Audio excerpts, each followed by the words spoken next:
خطبہ نمبر 179۔ آپ علیہ السلام کا ارشاد گرامی۔ جب ذیلب یمانی نے دریافت کیا کہ یا امیر المومنین، کیا آپ نے اپنے خدا کو دیکھا ہے؟ تو فرمایا، کیا میں ایسے خدا کی عبادت کر سکتا ہوں جسے دیکھا بھی نہ ہو؟ عرض کیا، مولا اسے کس طرح دیکھا جا سکتا ہے؟ فرمایا، بسم اللہ الرحمن الرحیم۔ اسے نگاہیں آنکھوں کے مشاہدے سے نہیں دیکھ سکتی ہیں، اس کا ادراک دلوں کو حقائق ایمان کے سہارے حاصل ہوتا ہے۔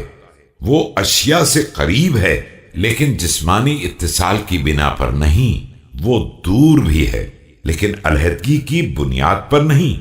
وہ کلام کرتا ہے لیکن فکر کا محتاج نہیں ہے، اور وہ ارادہ کرتا ہے لیکن سوچنے کی ضرورت نہیں رکھتا۔ وہ بلا اعضاء و جوارح کے صانع ہے اور بلا پوشیدہ ہوئے لطیف ہے۔ ایسا بڑا ہے جو چھوٹوں پر ظلم نہیں کرتا ہے، اور ایسا بصیر ہے جس کے پاس حواس نہیں ہیں، اور اس کی رحمت میں دل کی نرمی شامل نہیں ہے۔ تمام چہرے اس کی عظمت کے سامنے ذلیل و خوار ہیں، اور تمام قلوب اس کے خوف سے لرز رہے ہیں۔